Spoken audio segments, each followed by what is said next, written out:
할렐루야. 5월 11일 목요일 새벽 예배 오신 모든 분들을 주님의 이름으로 환영하고 축복합니다. 예, 우리 다 같이 사도신경 하심으로 오늘 새벽 예배 하나님 앞에 올려드리도록 하겠습니다.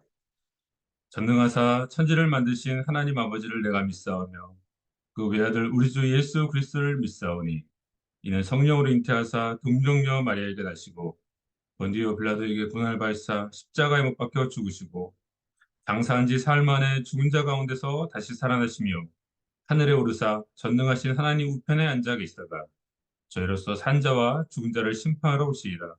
성령을 믿사오며 거룩한 공예와 성도가 서로 교통하는 것과 죄를 사하여 주시는 것과 몸이 다시 사는 것과 영원히 사는 것을 믿사옵나이다. 아멘.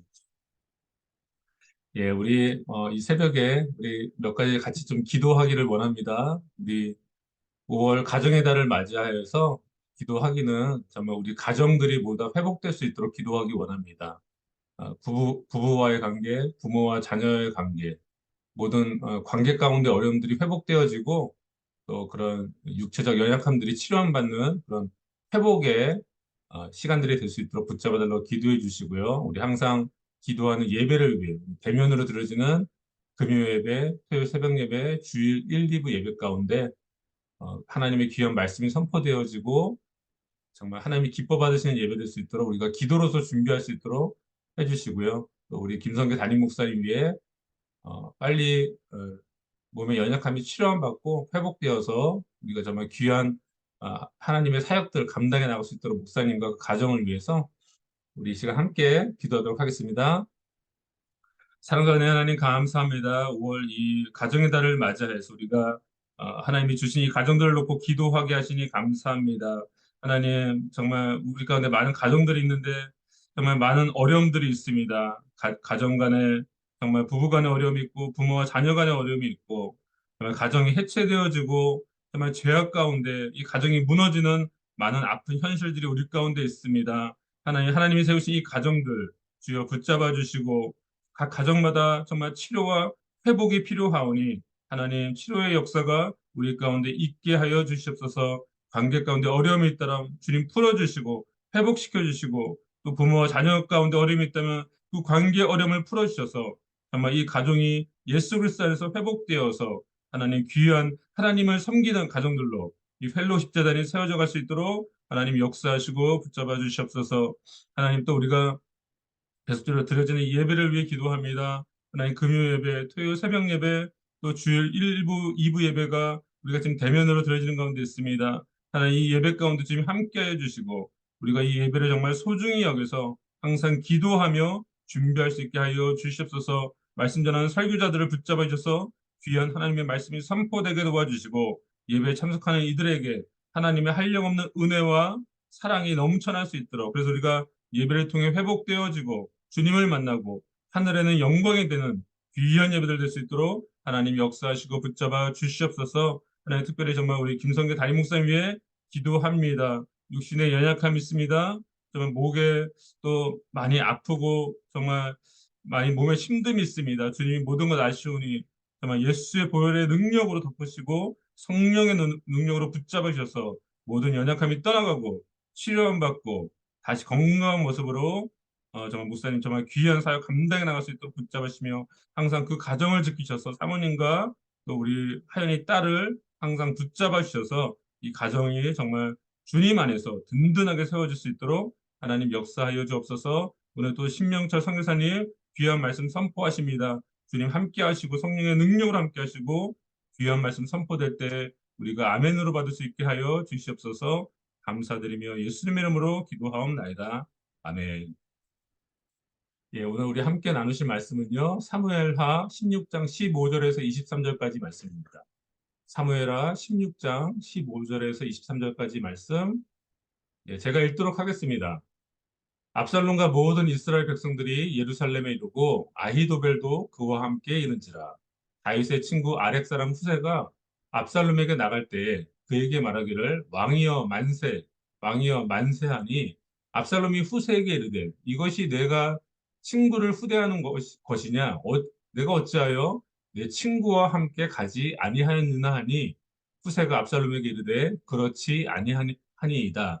내가 여호와와 이 백성 모든 이스라엘의 택한 자에게 속하여 그와 함께 있을 것이니이다. 또 내가 이제 누구를 섬기리이까? 그의 아들이 아니니이까 내가 전에 왕의 아버지를 섬긴 것 같이 왕을 섬기리이다 하니라. 압살롬이 아히도벨에게 이르되 너는 어떻게 행할 계략을 우리에게 가르치라 하니 아히도벨이 압살롬에게 이르되 왕의 아버지가 남겨두어 왕궁을 지키게 한 후궁들과 더불어 동침하소서. 그리하면 왕께서 왕의 아버지가 미워하시는 됨을 온 이스라엘이 들으리니 왕과 함께 있는 모든 사람의 힘이 더욱 강하여지리이다 하니라. 이에 사람들이 압살롬을 위하여 옥상에 장막을 치니 압살롬이 온 이스라엘 무리의 눈앞에서 그 아버지의 후궁들과 더불어 동침하니라. 그때 아이도벨이 베푸는 계략은 사람이 하나님께 물어서 받은 말씀과 같은 것이라.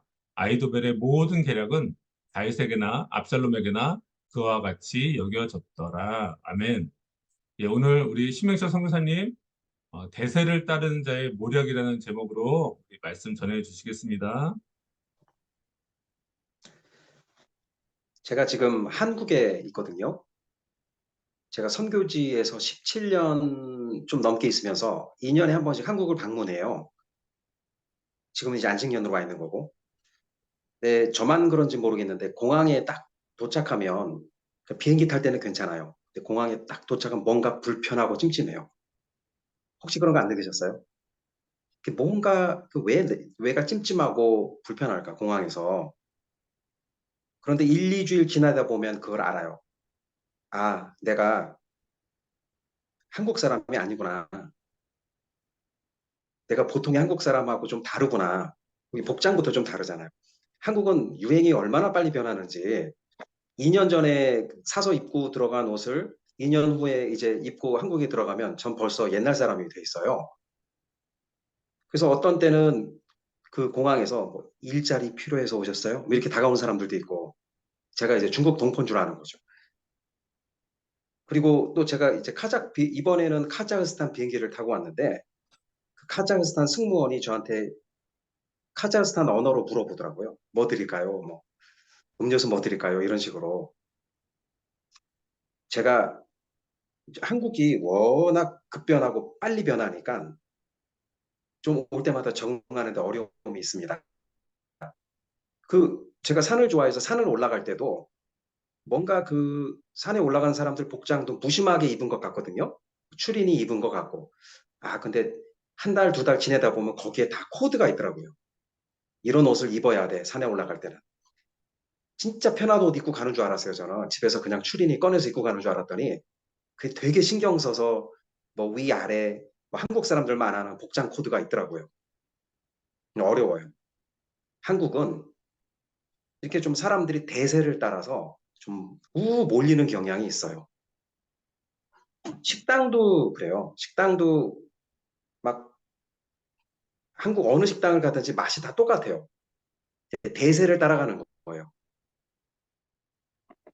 교회도 마찬가지예요. 2년마다 들어가면 교회에 유행하는 어떤 목회 전략들이 있어요. 사람들이 하고 몰려가는 것들이 있어요. 한국은 인구가 많죠. 그 많은 인구들이 모이고 따르면 대세가 됩니다. 대세. 대세를 따른다는 표현이 있죠. 한국 사람에겐 그런 압박이 있어요. 대세를 따르지 않으면 도태되는 것 같은. 대중과 다수가 모이고 선택하면 그것이 대세로 여겨지고 대세는 진리로 여겨집니다. 그래서 보통의 사람들과 다르게 살고 다르게 지내면 나도 모르게 좀 불편한 시선을 받아요, 한국에서는. 옷이 대표적인 거죠. 2년 전 옷 입고 갔다고 좀 불편해지잖아요. 좀 불편하면 되는데 좀 외롭기도 하고 때로는 대세를 안 따라 사는 게 위험한 일이기도 합니다. 여러분, 그 인간의 DNA에는요, 무리에서 떨어져서 무리하고 다르게 살면 죽음을 당할 것 같은 그런 고통이 내재되어 있다고 그래요. 왜냐하면 실제로 선사시대 때부터 인간은 혼자서 생존할 수 없기 때문에 무리에 동조되어서 대세를 따라 살지 않으면 생존할 수 없기 때문에 인간은 그것을 습득했습니다. 우리 왕따가 뭐냐 하면 결국에는 대세를 따르지 않는 사람들에 대한 사회적 형벌을 왕따라고 이렇게 누가 적어 놓은 걸 본 적이 있어요. 그건 맞는 말인 것 같아요. 대세를 따르지 않으면 뭐 이렇게 불이익도 많고 심지어는 생존의 위협을 겪습니다. 대세가 진리일까요? 그런 생각 해보신 적 있어요? 사람들이 많이 몰리고 그것이 대세가 되면 그것이 과연 옳고 언제나 진리일까요? 한 가지 분명한 것은 사람이 많이 모여서 대세가 되면 거기에 힘이 생기고 권위가 생깁니다. 너 왜 그렇게 해? 하고 물어보면 사람들 그렇게 하잖아. 그게 답이잖아요. 많은 사람들이 모인 곳에 관심이 모이고 그럼 거기에 돈이 모입니다. 명예도 생기고 여러분 선교사들도 그런 욕이 있어요. 선교사들도 대세를 따라가는 흐름을 따라가는 그것이 옳은 것처럼 느껴지는 그래야 사람들이 인정해 주니까 유혹이죠. 많은 사람들이 모이면 내가 옳은 선교를 하고 있고 내가 옳은 선교를 하고 있다고 사람들이 여겨주는구나 라고 느끼기 때문이죠. 그래서 대세를 따라 사는 삶은 쉬운 삶입니다. 사람들이 가는 길을 따라가면 되니까요. 묻어서. 그런데 이것이 항상 맞는가? 항상 진리인가? 사람들이 많이 모였다고 그것이 항상 옳은 것인가? 여러분, 우린 알잖아요. 사람들이 많이 모이는 곳이 항상 하나님이 기뻐하는 곳이 아닐 수도 있다는 것을. 다수가 가는 길이 어떤 때는 멸망으로 인도하는 넓은 길이기도 합니다. 성경은 우리에게 좁은 문으로 가라고 했는데 많은 경우 대세가 우리를 넓은 문으로 인도하는 문이기도 합니다. 그래서 우리는 무조건 사람들이 많이 모인 곳이 아니라 우리는 무조건 대세를 향해 가는 것이 아니라 하나님의 마음이 있는 곳에 서야 합니다. 때로는 그곳에 적은 사람들이 서 있고 적은 사람들이 동행한다고 해도 때로는 우리는 대세를 거슬러서 하나님의 마음이 있는 곳을 가야만 할 때가 있습니다. 오늘 우리 읽은 본문에는 두 사람이 나옵니다. 아히도벨과 후세. 한 명은 친구를 버리고 대세를 따르는 자였습니다. 아히도벨이었죠. 또 한 명은 친구를 위해서 대세를 등지는 자였습니다. 후세였습니다. 먼저 아히도벨을 보도록 하겠습니다. 성경에 아히도벨에 대한 정보가 많지 않아요. 사무엘하 11장 3절에 이런 힌트가 있습니다. 밧세바, 그러니까 다윗이 우리아에게 취했던 그 밧세바의 아버지가 엘리암이었고 그 엘리암의 아버지가 아히도벨이었을 거다라는 얘기가 사무엘하 23장 34절에 나와 있습니다. 이것을 보면 아히도벨은 유다 길로 사람으로 다윗의 측근이었고 그 아히도벨의 아들 엘리암도 다윗의 30용사 중 한 명이었고 그의 딸도 그의 딸 밧세바 다윗의 용사 햇사람 우리아의 아내였죠. 그러니까 아주 다윗의 충성한 가족이었습니다.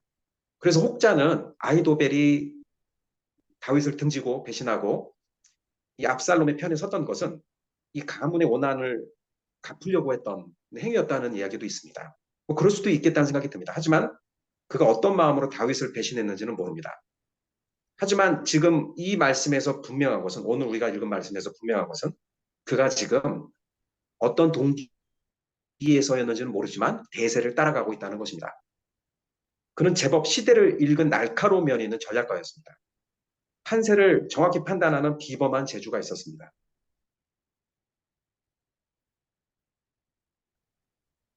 그에 대한 평가는 정말로 대단했어요. 오늘 읽었던 말씀 23절에 그때 아이도벨의 계략은 하나님의 말씀처럼 여겨졌다. 비범하지요. 그의 말씀은 하나님의 말씀처럼 여겨졌다고 합니다. 그런데 그의 계략은 정말 효율적이고 날카로운 것이었지만 그것이 선한 것이었을까? 그의 계략은 정말로 날카로운 것이었지만 하나님의 것은 아니었습니다. 그의 계략은 일이 되게 하는 지혜였지만 하나님의 선을 이루게 하는 지혜는 아니었습니다.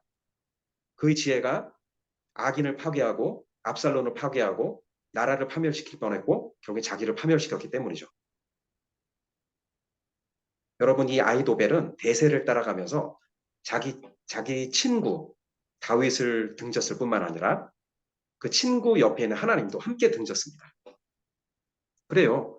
친구 따라 강남 간다는 말이 때로는 되게 위험합니다. 친구를 따라가다가 하나님을 등지는 경우가 있습니다. 그래서 그의 전략은 넘어서는 안 되는 선을 넘었는데 오늘 읽었던 말씀에 보면 압살롬에게 그런 조언을 해주죠.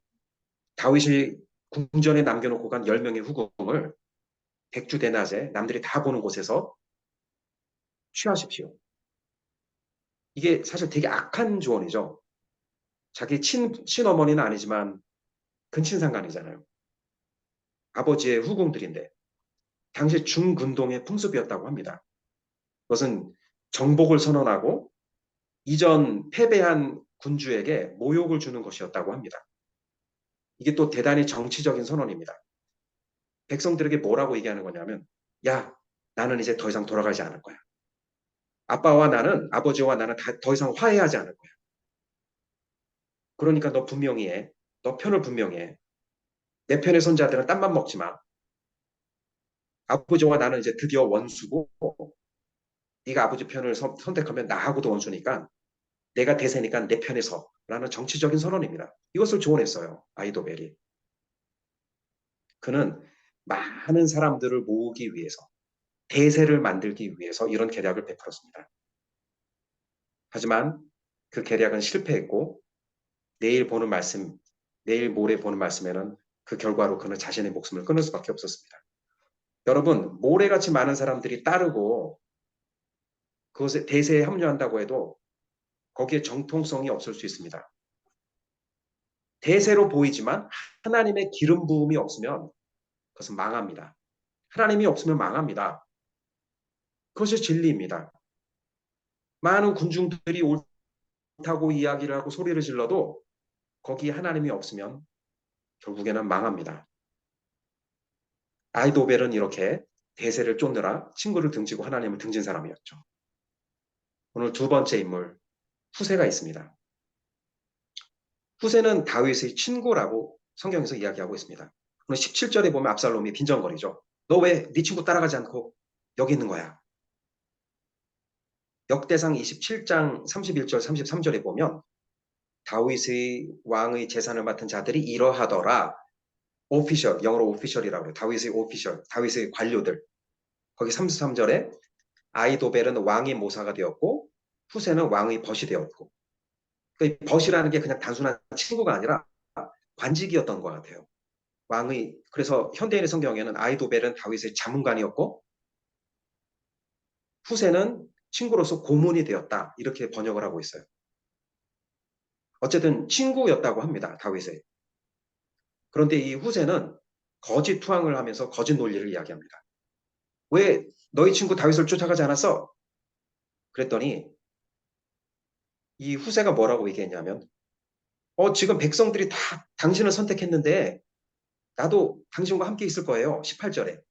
내가 여호와와 이 백성 모든 이스라엘의 택한 자에게 속하여 그와 함께 있을 것이니라. 네가 대세니까 난 너와 함께 있을 거야.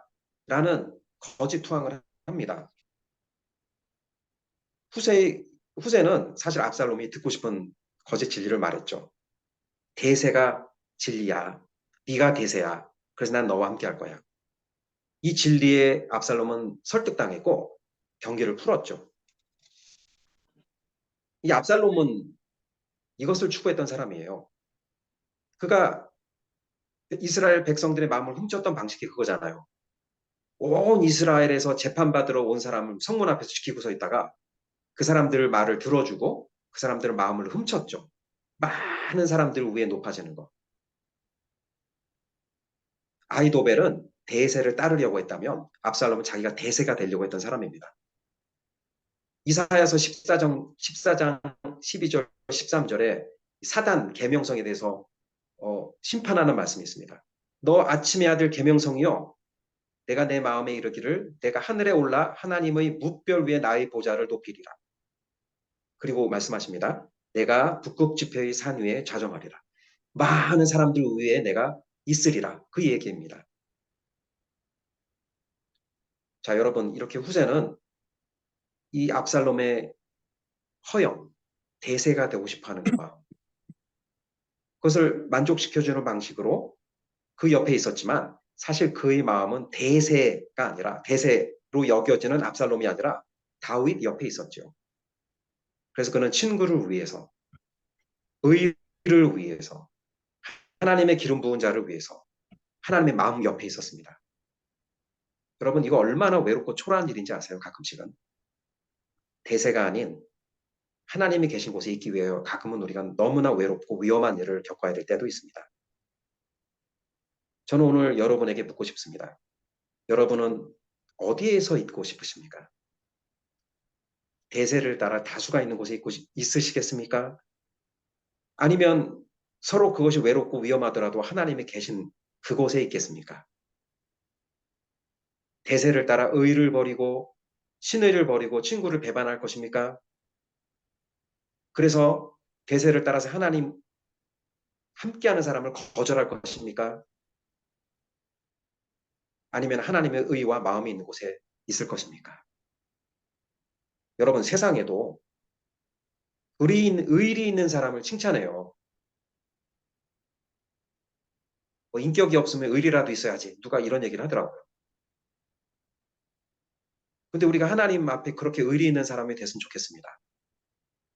하나님 옆에 서는 것이 외롭고 슬프고 불편하고 비난받는 일이라고 할지라도 때로는 밥 굶고 위험한 일이라고 할지라도 우리 하나님 옆에 서서 같이 비 맞고 비바람 맞고 풍파를 맞고 그렇게 하나님 앞에 의리 있는 사람이 되었으면 좋겠습니다. 하나님 기억하실 것입니다.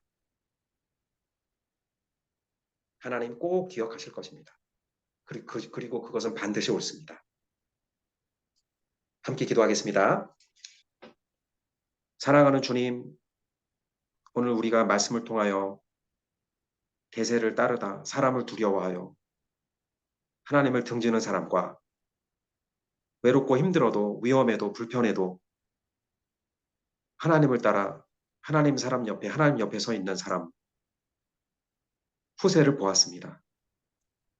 하나님, 우리도 인생을 살다가 사람들을 쫓을 것인지 하나님을 쫓을 것인지 선택의 기로의 순간에 죽을 것 같은 공포와 외로움을 느끼곤 했던 것들을 고백합니다. 하지만 오늘 이 말씀을 통하여 우리가 결단하기는 하나님 우리가 하나님 앞에 서겠습니다. 외로워도 힘들어도 불편해도 손해봐도 주님 옆에 서겠습니다. 후세와 같은 삶을 살겠습니다. 우리를 기억하여 주시옵소서. 유혹받지 않게 하여 주시옵소서. 우리 마음에 기쁨과 평안을 주시옵소서. 감사하며 예수님의 이름으로 기도합니다. 아멘. 네, 선교사님 귀한 말씀 감사드립니다. 우리 이 시간 주기도문 하심으로 오늘 새벽 예배 마치도록 하겠습니다. 하늘에 계신 우리 아버지여, 이름이 거룩히 여김을 받으시오며 나라가 임하옵시며 뜻이 하늘에서 이루어진 것 같이 땅에서도 이루어지이다. 오늘날 우리에게 일용할 양식을 주옵시고 우리가 우리에게 죄 지은 자를 사하여 준 것 같이 우리 죄를 사하여 주옵시고 우리를 시험에 들게 하지 마옵시고 다만 악에서 구하옵소서. 대개 나라와 권세와 영광이 아버지께 영원히 싸움나이다. 아멘. 예, 선교사님, 우리 또 6월 달에 부흥 집회 때 또 강사로 오셔서 또 귀한 말씀 계속 전해주실 텐데 항상 너무 자주 뵈니까 반갑고 그냥 예, 한 가족인 것 같습니다. 그리고 또 지금 한국은 거의 뭐 늦은 밤이신데 너무 항상 너무 감사드립니다, 선생님. 예. 네, 오늘 예배 여기서 마치고요. 또 우리 내일 새벽에 또 기쁜 모습을 함께 뵙도록 하겠습니다. 감사합니다. 주 안에서 승리하세요. 네, 좋은 하루 네, 되세요, 다들. 은혜 감사합니다. 받으세요.